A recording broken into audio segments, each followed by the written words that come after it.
From VOA Learning English, this is the Economics Report in Special English. On January 1st, both houses of the United States Congress approved a plan to increase taxes for most Americans. This agreement avoided much larger tax increases that were going to take effect this year. After signing the bill, President Obama said it was important to have a balanced approach to the country's fiscal problems. In the final months of 2012, the country faced a combination of higher taxes and automatic budget cuts that were being called the fiscal cliff. The fiscal cliff was avoided, but more remains to be done. Congress has given itself more time to decide how to cut the federal budget. Increased tax revenue and budget restrictions are needed to reduce the federal deficit, which was over $1 trillion last year.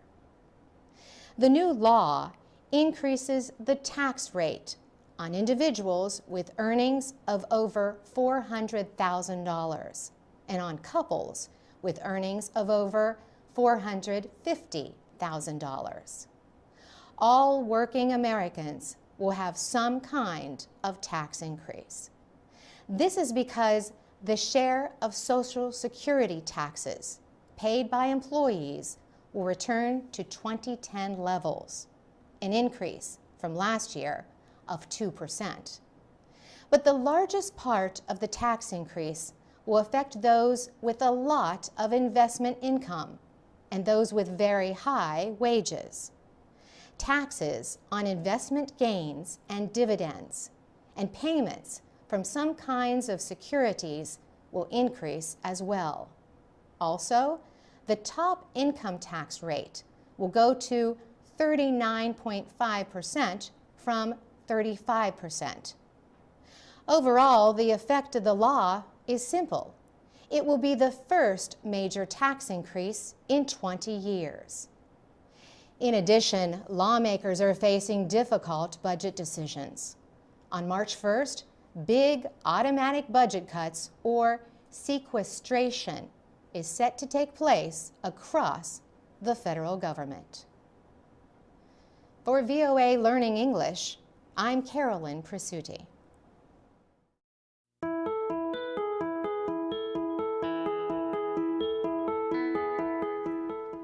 From VOA Learning English, this is the Economics Report. The United States is considering the future of an American law called the African Growth and Opportunity Act, or AGOA. This law allows countries in sub-Saharan Africa to export some goods and natural resources to the United States without duties. AGOA is set to end in 2015. It was signed into law in 2000 and has been extended once already. Earlier this month, American Trade Representative Michael Froman met with African ministers in Ethiopia for talks on the possible renewal of AGOA. He said the United States is interested in African trade talks with the European Union. He said American officials want to know about the results of those talks before they decide what to do about extending the law. Mr. Froman said African partner countries need to think about how they want to work with the United States on renewing it.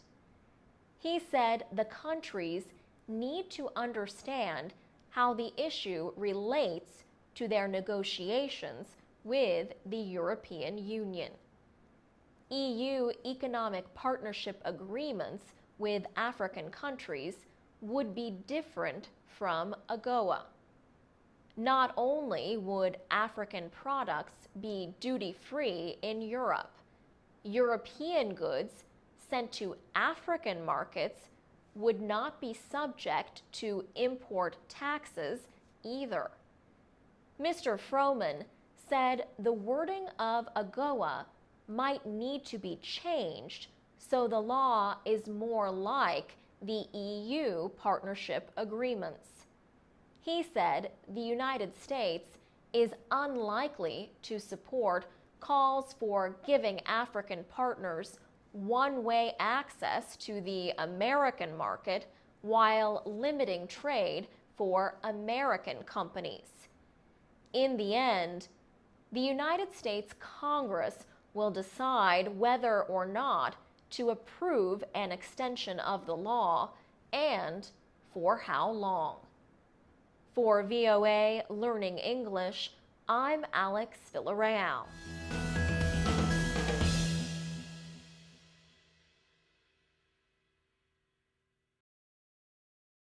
This is the VOA Special English Economics Report. India is traditionally a tea-drinking country, but Indians are gaining a new taste for coffee. This has led international coffee companies to consider moving into the market. At the same time, local business people are looking for new ways to profit from the country's tea-drinking tradition. They are opening new places that offer tea. Coffee shops have spread from major cities like New Delhi and Mumbai to smaller towns.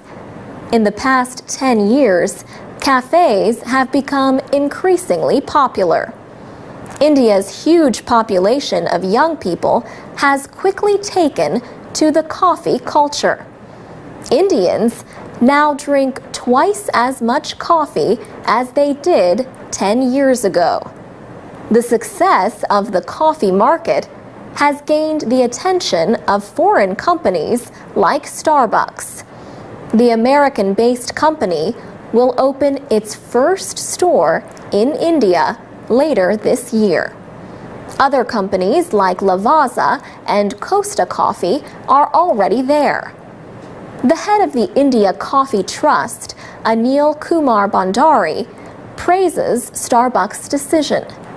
He says cafes in India have become central to the lifestyle of the young middle class.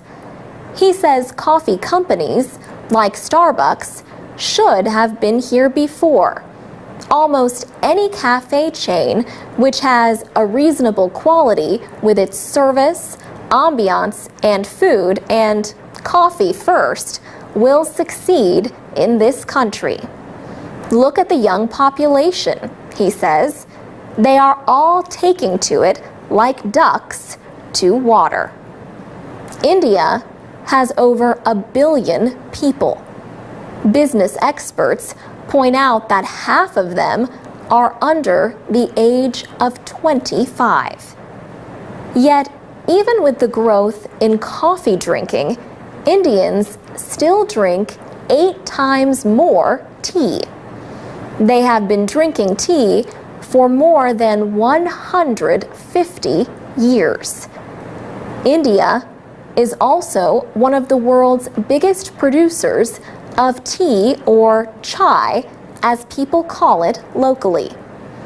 Indians usually drink tea at home or in offices, or buy it mostly from street sellers. But some business people hope to change that.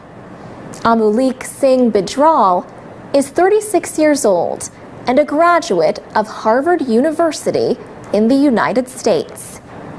He opened a place called Chai Point in Bangalore, the center of India's information technology industry. In less than a year, 13 more Chai Point locations have opened in the city. One tea drinker in Bangalore welcomes the new outlets. Out-of-home options like this are new. especially since coffee drinking has boomed in the last couple of years. This is a little different. For VOA Special English, I'm Alex Villarreal. From VOA Learning English, welcome to Economics in Special English. The International Labor Organization says nearly 200 million people are without jobs around the world. And the ILO is warning of even higher unemployment this year. The United Nations agency released a report called Global Employment Trends 2013. It says the number of unemployed worldwide rose by more than 4 million last year from the year before. The report says 1/4 of this increase was in developed economies. The remaining 75% was in mainly developing economies in Asia and in African countries south of the Sahara Desert. The report also says an estimated 39 million people stopped looking for work last year. The average length of unemployment increased sharply in developed economies.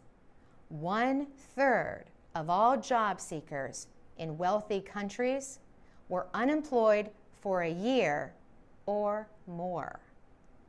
The ILO's Director General, Guy Ryder, says the world's economic recovery is not expected to be strong enough to reduce unemployment quickly. His group says the labor market is especially hard for young people. The ILO says 12.6% of people between the ages of 15 and 24 are unemployed worldwide.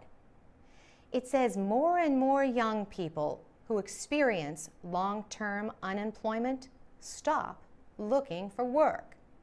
This prevents them from gaining needed on-the-job experience. Guy Ryder says to create jobs, all countries must provide more predictable policies.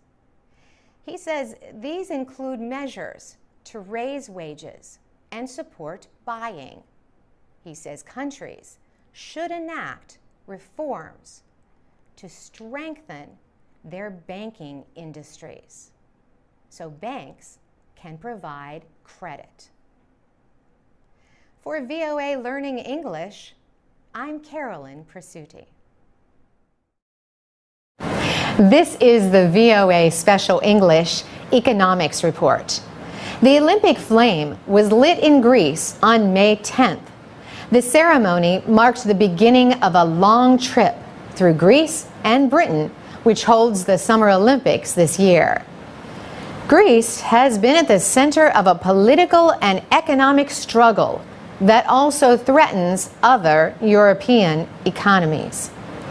It remains unclear if Greece will continue using the euro or if its Eurozone partners can enact reforms needed to hold the currency group together. On the day the Olympic flame was lit, Greek socialist leader Evangelos Venizelos began an attempt to form a new government. It marked the third attempt to form a government in the week after parliamentary elections. Mr. Venizelos' PASOK party finished third in the elections. First, the conservative New Democracy Party attempted to form a government and failed. Then, the leader of the leftist Syriza coalition tried and failed. He said the election results showed the Greek people had rejected deep budget cuts required by international creditors. Budget-cutting austerity measures have angered Greeks. The political situation in Greece raised the possibility of the need for an emergency coalition or even new elections. The political crisis also raised the possibility of punishment by Greece's Eurozone creditors. They could deny future payments from the financial rescue plan that they agreed to in February. The agreement is worth about $170 billion in loans and canceled debt. The rescue is the second for Greece since its debt crisis began in 2009 and bigger than the first bailout. On May 10th, Euro area governments released a $5.5 billion loan to Greece. But Greek officials were said to have been unhappy that over $1 billion was withheld. The failed efforts to form a government raised concerns that reforms can work in Greece. The country is now in its fifth year of recession. German Chancellor Angela Merkel said borrowing as a way to increase growth would be a step backward. The leader of Europe's biggest economy told her country's parliament, growth through structural reform is important and necessary. Growth through debt would throw us back to the beginning of the crisis. For VOA Special English, I'm Carolyn Presutti. To read, listen, and learn English with stories about economics and other topics, go to voaspecialenglish.com. You can also follow us on Twitter and Facebook at VOA Learning English.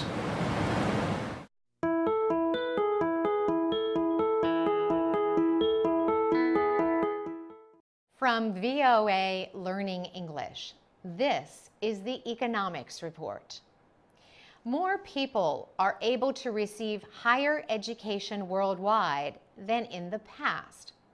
But the amount of higher education is causing social and economic divisions in many countries. A recent study by the Organization for Economic Development and Cooperation, or OECD, also finds that some developing countries are making progress. 5 years ago, the world financial crisis hurt many nations, but it did not slow growth in education. The OECD report notes the quality and amount of education is increasing the division between what it calls the haves and the have-nots. In some areas, rising unemployment has affected people with lower education levels more than others. They earn considerably less than those with higher degrees. There are 34 economically developed countries in the OECD. Among those countries, the unemployment rate for people with a university education is about 5%. However, the rate is almost 20% for 25 to 34-year-olds who do not have a university degree. This situation also exists in developing economies. Andreas Schleicher is the Education and Skills Director for the OECD. He says education makes more of a difference in the life chances of people than in the past. The report finds that education makes a greater difference for individuals within countries. But it also notes that education is reducing divisions between developed and developing countries. Mr. Schleicher says countries like China, Vietnam, and Brazil are making education an important goal. He says they are investing their limited resources to get good teachers and school leaders. For VOA Learning English, I'm Carolyn Presutti.